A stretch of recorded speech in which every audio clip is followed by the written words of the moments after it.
Bonjour à tous, voici la première séance d'AP concernant les sections planes. Donc je vous demande à tous, s'il vous plaît, de prendre vos cahiers dans la partie AP et de noter le titre en haut, section plane.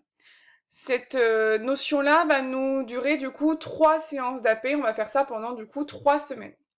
Aujourd'hui, on va voir ce que c'est qu'une section plane, mais avant tout, on va faire des petits rappels sur la géométrie dans l'espace. Pour le moment, vous notez rien si ce n'est le titre et on va rappeler plusieurs notions dans la géométrie dans l'espace. Première activité, on a les plans P et les plans P' qui n'ont pas de point commun. Donc là, le plan P, c'est le plan qui contient par exemple la face d'en haut du pavé droit.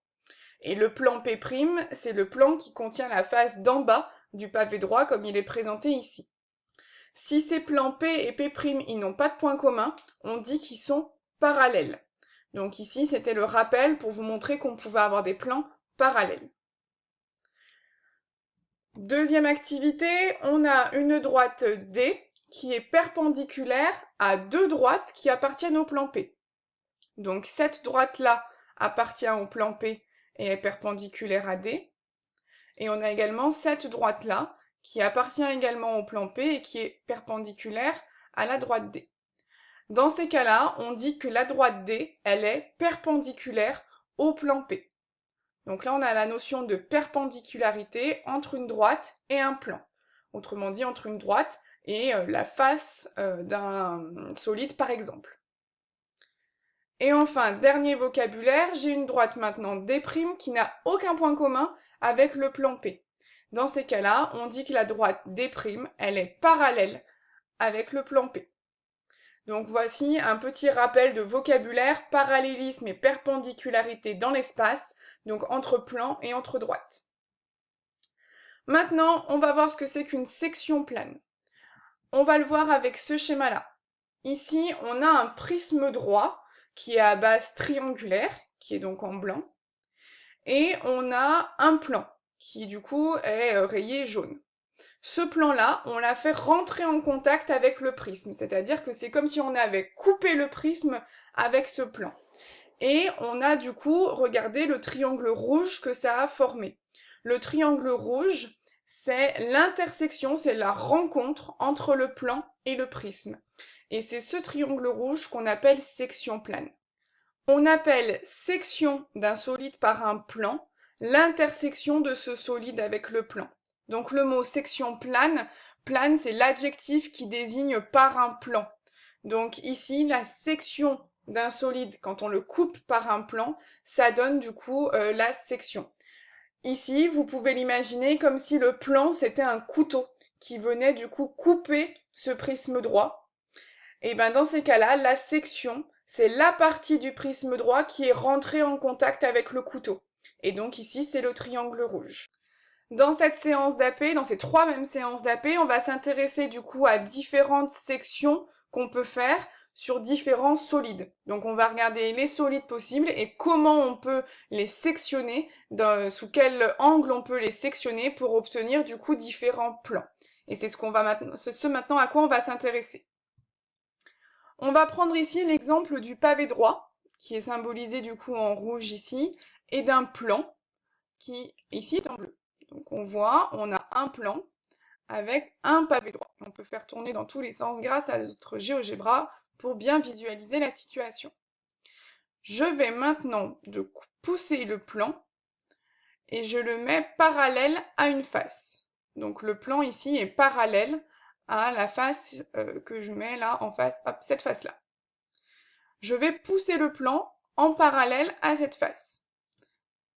Je le pousse et là, il vient de rentrer en contact avec notre pavé droit.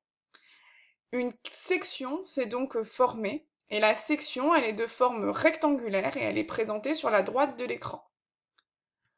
Si je continue de pousser le plan, la section reste toujours la même et ça reste du coup le rectangle, de même dimension d'ailleurs que la face avec laquelle on est rentré en contact.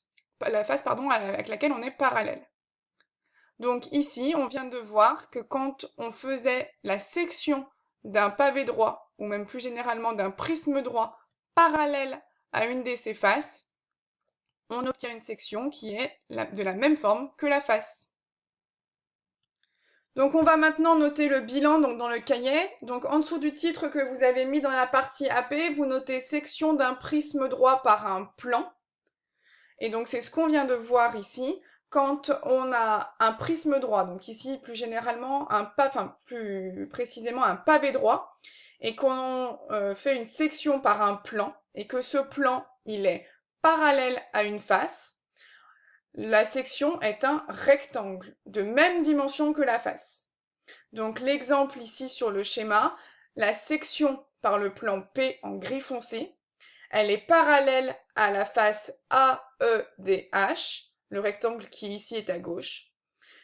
Et donc du coup, cette section, c'est le rectangle IJKL. Et le rectangle IJKL, il a les mêmes dimensions que le rectangle AEDH.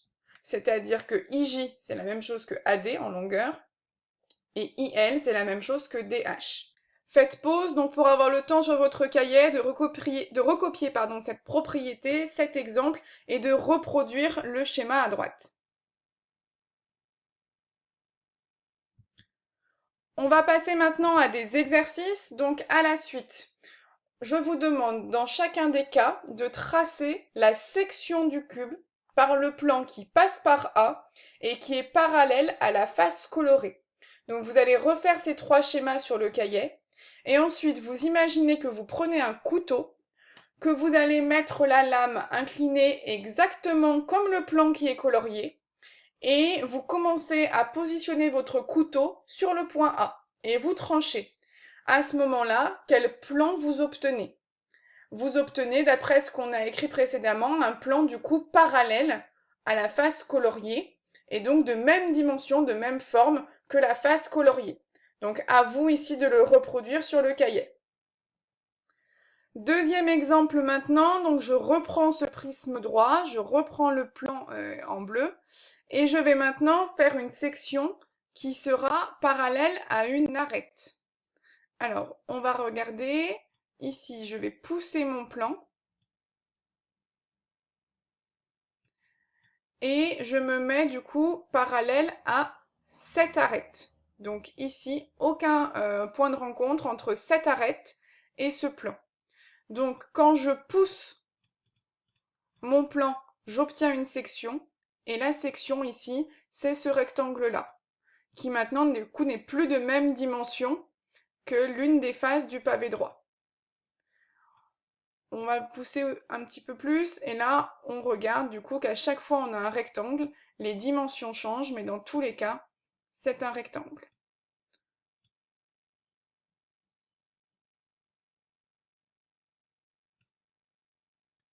On va le noter du coup encore dans le cahier, donc cette fois-ci, on va regarder un plan qui va être du coup parallèle non plus à une face, mais à une arête. Donc la section d'un pavé droit par un plan parallèle à une arête, c'est encore un rectangle. Cette fois-ci, les dimensions sont plus les mêmes, il y a juste une seule dimension qui est égale à celle du prisme. Ici, par exemple, la section la section par le plan P, par le plan gris foncé, elle est parallèle à l'arête AE. On obtient le rectangle IJKL, et comme dimension, on n'a que IL, ou bien JK, c'est la même dimension que AE. Donc on n'a plus du coup qu'une seule dimension en commun, et non plus les deux, comme précédemment quand le plan était parallèle à une face. Donc ici, il faut faire la différence entre plan parallèle à une face, comme on a vu précédemment, et plan parallèle à une arête, comme ici. Faites pause pour avoir le temps de recopier la propriété, l'exemple et le schéma de droite. On passe à l'exercice 2. Dans chaque cas, tracez la section du cube par le plan parallèle à AB et qui contient le segment rouge. Autrement dit, vous devez tracer une section qui va être un rectangle, comme on vient de le voir. Vous avez un des quatre côtés du rectangle qui est déjà tracé, qui est en rouge. Et votre plan, il doit être parallèle à l'arête AB. Ça veut dire qu'il y a au moins deux côtés du rectangle qui vont être de même dimension et donc parallèles également à AB. Donc je vous laisse faire ici ces deux rectangles en perspective cavalière qui doivent du coup contenir l'arête rouge et qui doivent être des rectangles parallèles au segment AB. On continue avec l'exercice 3. Donc ici, vous avez deux sections planes dans un pavé droit. Donc des sections qui sont du coup opérées par le plan P. Vous devez repérer donc quelle section est parallèle à une face, quelle section est parallèle à une arête, et à ce moment-là, colorier ou repasser en rouge tout du moins la face en question ou bien l'arête en question. Donc je vous laisse faire ça sur vos cahiers.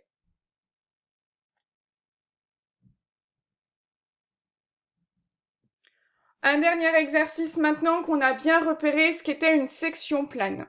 Donc ici, on a un prisme droit qui s'appelle ABCDEF.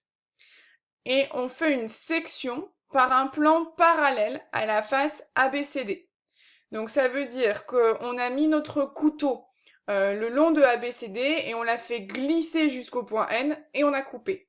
On a obtenu le quadrilatère MNPQ, qui du coup est de même forme que le plan ABCD et donc qui est un rectangle. On a les dimensions AE, AM, BC et AB qui sont notées. Et moi, je vous demande de calculer la longueur MN. Donc là, on a une histoire de parallélisme, puisque les plans sont parallèles, du coup, ça donne des droites parallèles également. À vous de voir comment vous pouvez faire ce calcul avec des droites parallèles.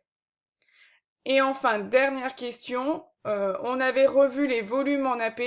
Donc ici, on vous demande de calculer le volume du prisme droit, donc du petit prisme droit MNEQPF, c'est-à-dire le prisme droit coupé et plus la partie basse avec ABCD.